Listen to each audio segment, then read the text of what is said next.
Entonces, ahora sí, da esta breve introducción de democracia, ¿no? Vamos a ver algo breve, por supuesto, porque um, podríamos hacer una serie completa, larguísima, de cada uno de estos pensadores que tienen mucho que decir. Lo vamos a tratar de ver breve en lo más fundamental y lo que más nos pueda, creo yo, servir para poder pensar nuestro tiempo, ¿no?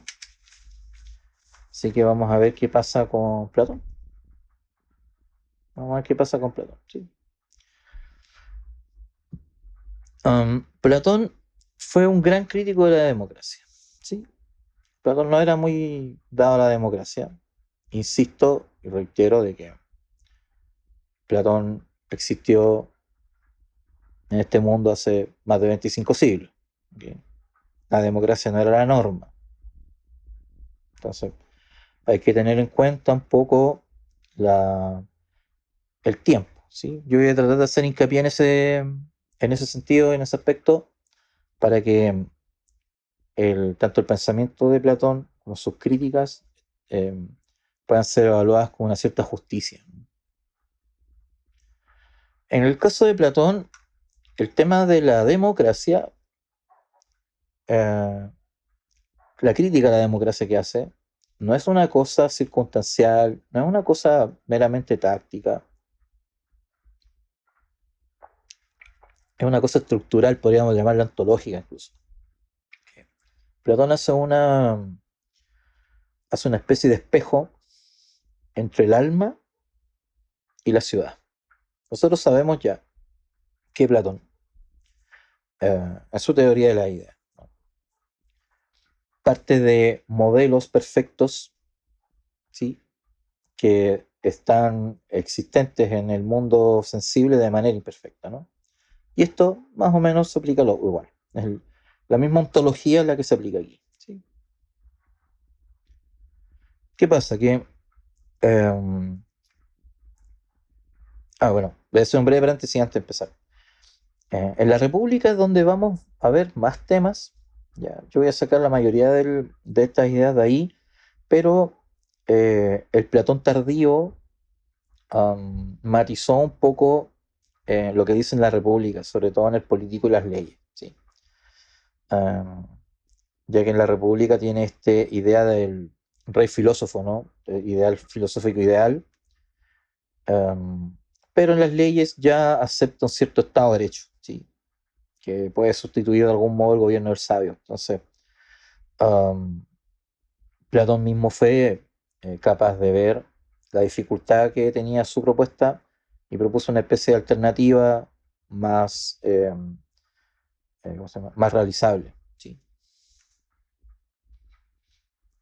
Entonces, en general, vamos a decir que el alma en Platón tiene tres partes. Está la parte racional, la parte irascible y la apetitiva. ¿Ya? La parte racional es la que conoce, es la que delibera, ¿no? La que piensa. ¿Sí? La irascible o es la voluntad, ¿ya? Irascible porque usa ese término, pero podríamos llamarle volitiva, ¿no? Um, es la que siente, por ejemplo, indignación, la que siente ira y la que siente el honor. ¿Sí? Y la apetitiva es aquella que desea, por ejemplo, bienes materiales, placeres, satisfacciones corporales, qué sé yo. Entonces, para Platón, eh, la justicia consiste en que la parte racional gobierne a las otras dos, ¿sí? Con una cierta ayuda o asistencia del elemento volitivo de manera de subordinar el deseo a la razón. Esto les va a sonar, por supuesto, porque esa es precisamente una de las cosas que toma, por ejemplo, muy a pecho Kant. ¿Sí? Bueno, y Hegel también lo hace.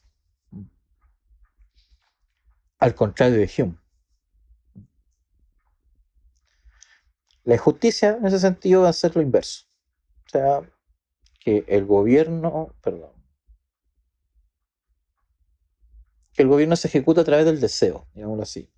La gobernanza de uno, conducir su vida, por ejemplo, a través del deseo, en vez de lo racional, implica una especie de enfermedad del alma, en Platón.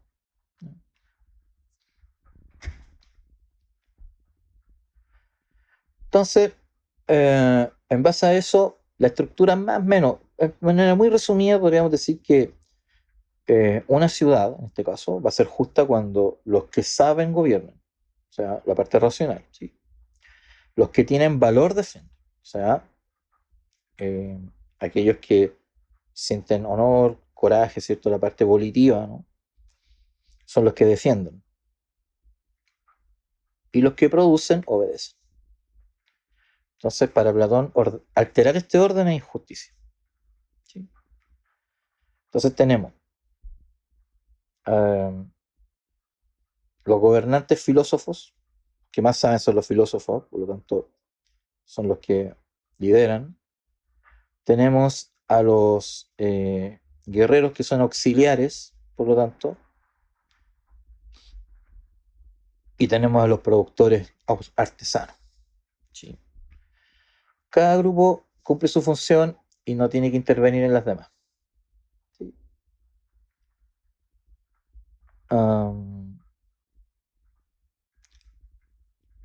Para Platón, por ejemplo, politizar a los productores es absurdo, ¿ya?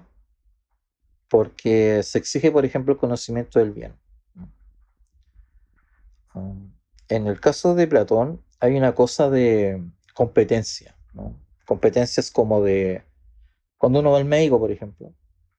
O sea, uno está enfermo, va a un médico, ¿no? No va a ir a un mecánico, no va a ir a donde el panadero, ¿cierto? O no va a ir donde un economista a que revise el cuerpo, va a ir donde la persona que uno estima que más sabe que puede solucionar el problema. Entonces, este concepto es el que Platón asume también acá, ¿no? No cualquiera puede hacer cualquier cosa. Ahora, ¿qué pasa? Que en Platón eh, tenemos lo siguiente, ¿sí? Como lo acabamos de expresar en esta repartición, por ejemplo, dentro de los regímenes, digamos, problemáticos, si se quiere, la timocracia surge cuando el alma está dominada por el honor, ¿sí? En otras palabras, cuando eh, los grupos que son militares asuman el poder, ¿sí? La oligarquía es el alma dominada por el dinero. La democracia para Platón vendría a significar una representación del alma dominada por el deseo indiscriminado y la tiranía por el deseo más bestial de todos, ¿sí?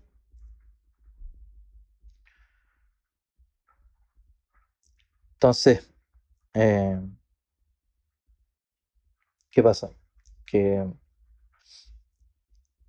en Platón ya se ve una concepción dialéctica, porque para Platón cada régimen tiene en su lógica interna elementos que los llevan a su propia destrucción, ¿ya? Aquí se puede ver de una manera muy embrionaria la idea de lucha de clases de Marx. Por supuesto, Platón no pensaba en ese sentido, pero el hecho de que cada sistema de formación social engendre aquel que va a ser su superador, ya está presente en Platón, ¿sí? En el caso de la democracia, en Platón surge cuando la oligarquía se corrompe, ¿sí? Y por ejemplo, los pobres vencen a los ricos, ¿ya? No, no se instaura un gobierno de los mejores, sino una especie de libertad negativa, donde no hay ningún tipo de restricción, ¿ya? En la República, en el 557b, para quienes quieran mirarlo, dice: la ciudad se llena de libertad y de franqueza, y en ella hay licencia para hacer lo que a cada uno le plazca. son lo que nosotros hoy día entendemos como libertad negativa, ¿sí? Una libertad que solamente implica ausencia de límite. Un poco como lo que impulsa el liberalismo más de ultranza, ¿no? Eso mismo, esa misma libertad sin límite. Y por supuesto para Platón, esta libertad no es un problema y no es una solución, ¿sí? Por ejemplo, en una sociedad democrática, para Platón, el maestro le teme a sus alumnos, ¿no? El padre termina imitando a los hijos, ¿sí? La igualdad se convierte en un valor único y con eso se destruye la jerarquía que permite la excelencia. Entonces, en Platón, eh, una libertad sin virtud, una libertad sin límite, donde la igualdad, una igualdad también negativa, digamos, completamente absoluta, podríamos decir, genera mediocridad. Y no se pueden formar ciudadanos virtuosos de esa manera. Ahora sí, hay que tener en cuenta de que Platón no considera de que el pueblo, la masa, o el vulgo, como quieran llamarle, la plebe, ¿sí? No es que sea malvado, ¿ya? No es que la gente sea mala, sino que en realidad es ignorante, ¿ya? Y el problema con la ignorancia es que eso no se corrige por votación. Nadie puede votar porque las personas sepan más o menos, ¿no? Es un trabajo a largo plazo. Entonces, como gobernar requiere el conocimiento del bien, y ese conocimiento no está distribuido democráticamente, entonces la democracia no puede ser una forma de gobierno eficiente.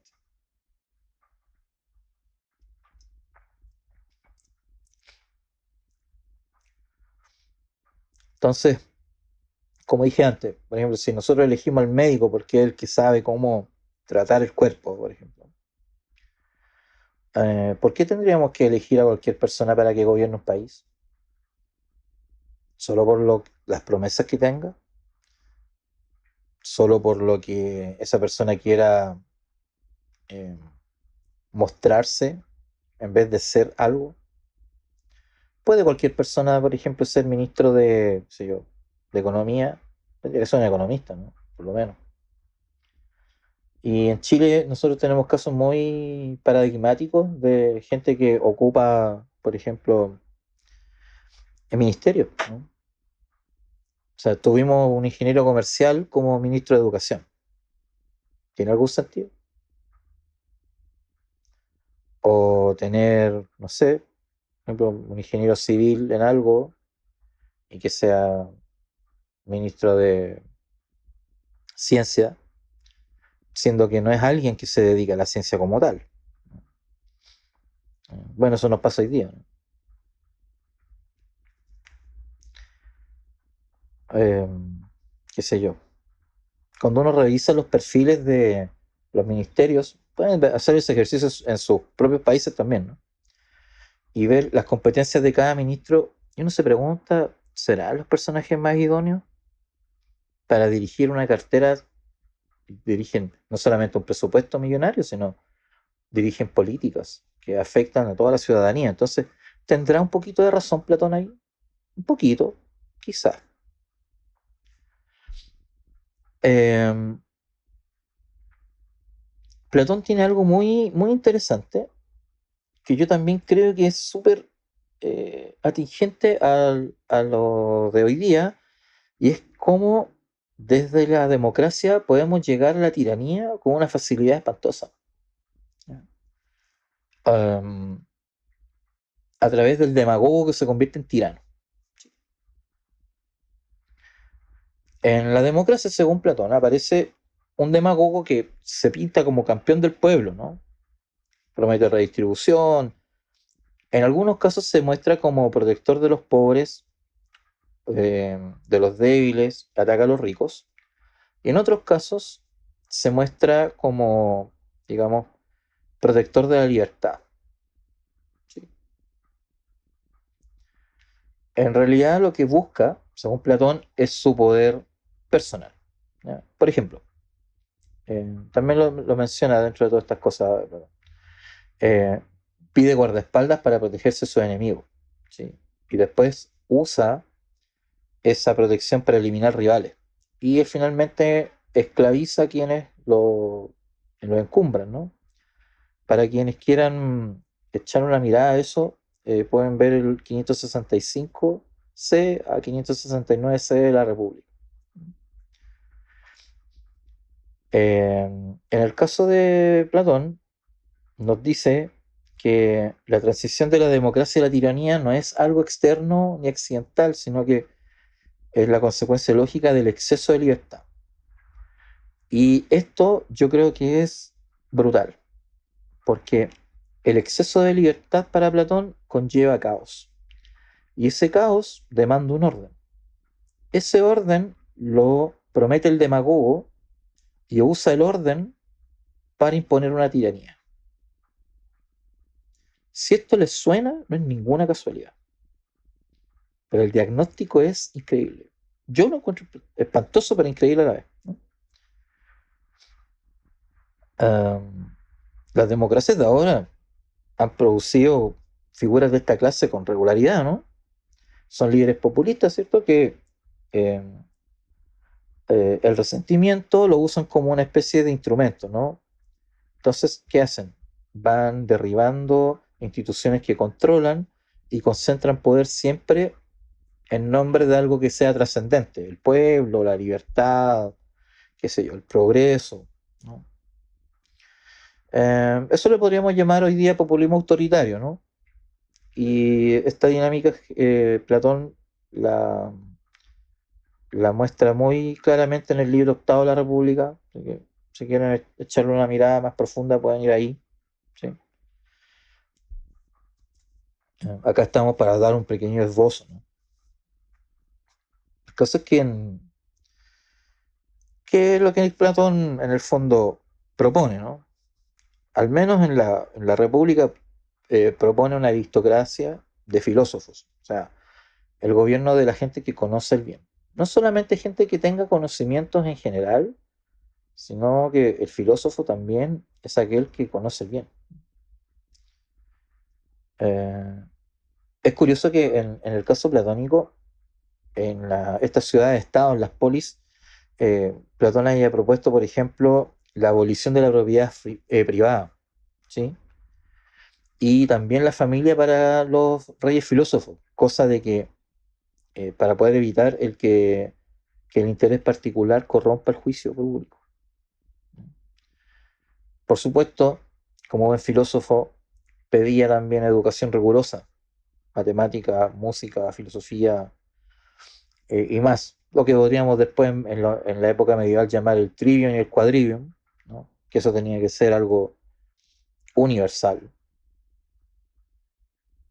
Y por supuesto que el acceso al gobierno estuviera restringido solamente a personas que hayan tenido décadas de formación y que hayan contemplado el bien, o sea, personas que sean probadas como no solamente personas que sepan del tema, sino que también que sean modelos a seguir, que sean personas ejemplares, o sea, virtuosas, sean reconocidas por la comunidad a través de hacer una carrera funcionaria, como educadores, ¿ya? Como personas que no solamente sean capaces en lo técnico, sino también en lo moral, ¿ya? Ahora, el modelo, por supuesto, es bien radical y nuestras democracias están muy lejos de eso, ¿sí? En las leyes, Platón propone algo un poco más matizado, como dije al principio, ¿cierto? Que en el fondo propone un Estado de Derecho con magistratura electa, pero la ley tiene, por supuesto, supremacía sobre las voluntades de cualquiera, ¿sí? En el fondo, Platón hace una bajada un poco más realista en términos políticos, ya que sabe que el gobierno del filósofo rey es muy difícil, muy improbable de que se lleve a cabo, que se pueda de hecho aplicar. Entonces, como alternativa a eso, propone algo donde la razón esté incorporada en la ley, ¿cierto? Y no dependa de la virtud de cada gobernante. Hoy podríamos decir que está más parecido a un constitucionalismo moderno, ¿sí? Entonces, ¿cómo podríamos ver los puntos críticos de Platón respecto de la democracia podríamos resumir más o menos en 4. ¿Sí? Primero, hay un problema epistémico. La mayoría no tiene el conocimiento necesario para poder gobernar bien y no hay procedimientos que puedan sustituir esa competencia. No a corto ni mediano plazo al menos. Y esto es gravísimo, porque si el pueblo es ignorante, ¿qué valor tiene el voto? ¿Por qué está votando la gente, no? Doy un ejemplo también del caso Chile con el tema del rechazo a la propuesta de cambio de constitución. En Chile, en la quinta región, hay una, digamos, una provincia que se llama Petorca y ellos no tienen agua potable. ¿Sí? No tienen agua potable hace un montón de tiempo, por lo menos 15 años, quizá más. No sé. Pero en las afueras de ese pueblo hay un campo de golf gigante. Entonces, el agua se va hacia ese campo de golf y no hacia el pueblo. Entonces, esta gente tiene que consumir agua con camiones aljibe. O sea, les tienen que llevar agua, entonces no tienen alcantarillado, o el alcantarillado que tienen es deficiente, ¿no? Y estas personas, para la, la votación del apruebo o el rechazo de esta nueva constitución, ¿ya? Les dijeron que si votaban apruebo, les iban a quitar las casas y los iban a dejar sin agua. Pero ellos ya no tienen agua. Y sin embargo votaron rechazo, cuando la propuesta de constitución les garantizaba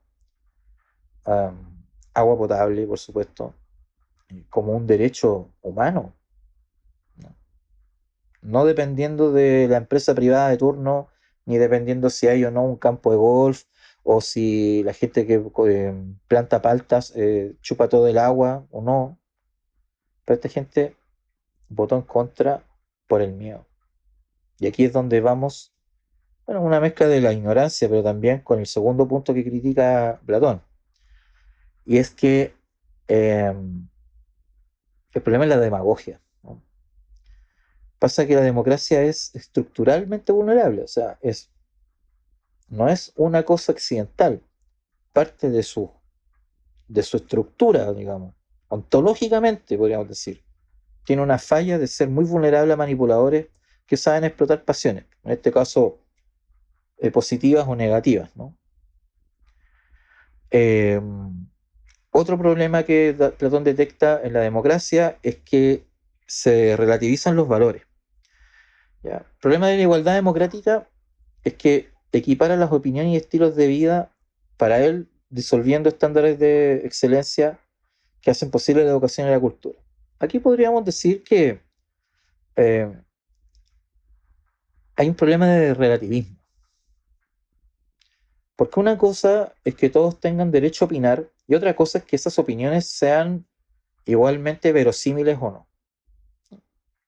Los populismos actuales juegan mucho con la idea de que la sola opinión constituye libertad y constituye derecho, pero se olvidan de reforzar el hecho de que no todo el mundo opina lo mismo y su opinión vale lo mismo en cuanto a verdad. Ese relativismo, que hoy es bastante común, ya Platón hace 25 siglos lo vio. Y es un problema de la democracia actual que es muy patente, ¿no? El último ya lo vimos, pero lo voy a reiterar porque es importante. Y es que, otra vez, ontológicamente hablando, estructuralmente hablando, formalmente hablando, podríamos decir, ¿sí? La democracia contiene dentro de su lógica, ¿cierto?, las condiciones de su destrucción. O sea, el exceso de libertad hace que a la larga la gente clame por un tirano que llame al orden. Y ese orden es impuesto a sangre y fuego por un tirano, por supuesto. Entonces, ¿qué pasaría si estoy tratando de hacer este ejercicio de cómo miraría Platón nuestro tiempo, ¿no? O sea, tenemos, por ejemplo, partidos tradicionales vaciados, no hay un centro, ¿no? Ahora está todo muy polarizado. Hay una proliferación de líderes que hacen de las pasiones, hacen de la desesperanza, del miedo, de la inseguridad, herramientas para poder ser electo, ¿no? El debate público, por ejemplo, está completamente degradado a eslóganes, a emociones e incluso a titulares, ¿no? Basta con que una noticia o un artículo o una columna de opinión tenga un cierto titular y la gente con eso le basta. No ven si el desarrollo eh, se adecua a eso exactamente o no. Leen la primera línea y con eso creen que ya entendieron cuando eh, lo más probable, y de hecho lo podemos ver, es que no hayan entendido mucho. No por nada, por ejemplo, en Chile el porcentaje de analfabetos funcionales supera el 50% en Chile. Hay algunos que lo ponen en el 80%. Y de hecho se hizo un estudio donde más o menos el 80% de la gente en Chile no entiende lo que lee. De nuevo, ¿qué clase de democracia se puede sustentar de esa manera, no? Por lo menos vale la pregunta. Ahora, eh, por ejemplo, Platón, ¿qué diría? Que toda esta formalidad, ¿no? Toda esta cosa abstracta que Hegel después va a llamar derecho abstracto, elecciones, ¿cierto? Libertades civiles, pluralismo, todo ese tipo de cosas, todas las características que vimos en la introducción, si no hay una sustancia ética compartida, son un fracaso, son mero formalismo, pura letra muerta, ¿no? Por ejemplo, el liberalismo asume de que la competencia entre intereses privados eh, produce por sí sola buenos resultados. ¿Sí? Platón diría que si eso no está orientado a un bien común, bajo ningún punto de vista se puede sostener eso, y al contrario, esa forma de libertad sin virtud va a degenerar en una tiranía, en este caso económica, que es lo que tenemos hoy, ¿no?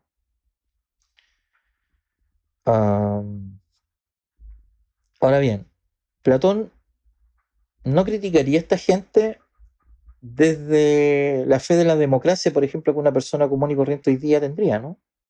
Porque Platón no tenía fe en la democracia. Para Platón era la república el sistema, no la democracia.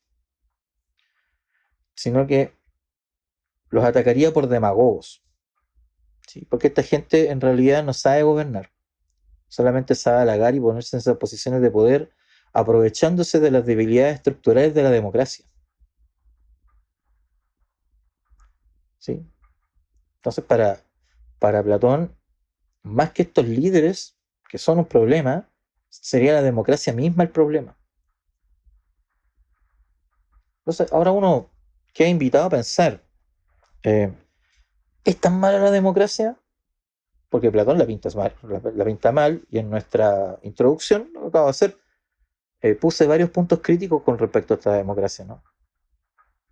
Bueno, a lo mejor no es tan mala, pero ¿cuánto trabajo requiere para que sea un sistema realmente virtuoso,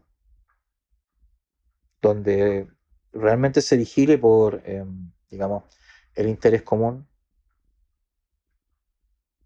Estos puntos críticos, por supuesto, es bueno tenerlos en cuenta para poder mirar la realidad de hoy día, quizá exigir cambios. Para Platón había cosas, como lo acabamos de ver, algo que es esencial, tiene que existir. Eh, el pueblo tiene que estar instruido, tiene que ser muy bien educado. Y por supuesto, dentro de la misma cultura griega estaba esta idea de que um, el ciudadano tiene que participar en las decisiones públicas, de la vida pública, ¿no? De la res pública, esta cosa pública.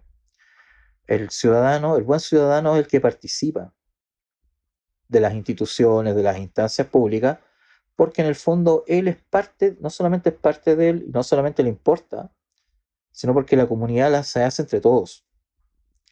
Entonces, desde Platón, si mirara la desidia actual, por ejemplo, de la participación de la gente en la política, diría, bueno, ahí tienen el individualismo, ahí tienen la democracia, ¿no? Esta gente hace lo que quiere con ustedes, ¿no? En la democracia para Platón, los que gobiernan terminan siendo los peores. porque la gente si solamente se preocupa de su interés privado, no se preocupa de la comunidad, no se preocupa del bienestar de los demás, no se preocupa en formarse como ciudadano con virtud, ciudadano ético. ¿Qué clase de sistema vamos a tener, no? ¿Qué clase de comunidad vamos a formar? Hegel, por ejemplo, recuerda en sus textos de juventud, en el texto de la positividad de la religión cristiana, eh, Hegel hace un recuento muy breve, pero dice que una de las razones por las que la república, bueno, porque la polis griega cayó, fue porque a través de las guerras empezaron a producirse riquezas en ciertos individuos y esa concentración de la riqueza lo que causó fue corrupción. Y esa corrupción lo que llevó fue a una preocupación excesiva por la propiedad privada y se dejó de pensar en la comunidad, que era el alma de la comunidad griega antigua, ¿no? Y eso hizo que las instituciones se volvieran corruptas, de que los intereses personales se volvieran prioritarios, y eso debilitó a esa Grecia de tal manera en que a un Alejandro Magno no le costó nada arrasarla. Y finalmente eso desapareció, ¿no? Puede decirse que Hegel comparte parte del diagnóstico, ¿no? Pero a Hegel nos falta mucho por llegar, recién estaba en Platón.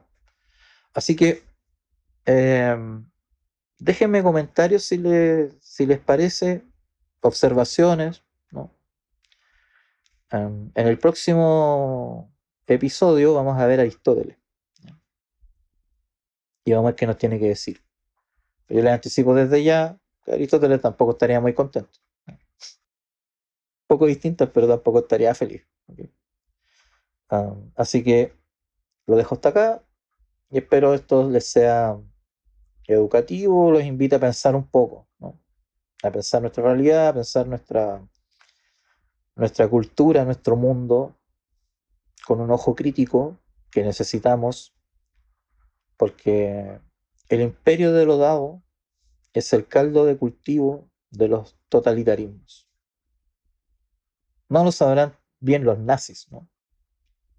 Que ellos invocaron la voluntad del pueblo e invocaron la idea del sacrificio, donde la población tiene que obedecer ciegamente al líder en honor de la patria. La patria es lo máximo y lo que padezca cada quien, lo que piense cada quien, da lo mismo. La patria es lo absoluto y el ciudadano no existe. Nosotros no tenemos por qué caer en eso. Por eso hay que pensar con un ojo crítico. Así que los dejo y nos vemos la próxima. Chao, chao.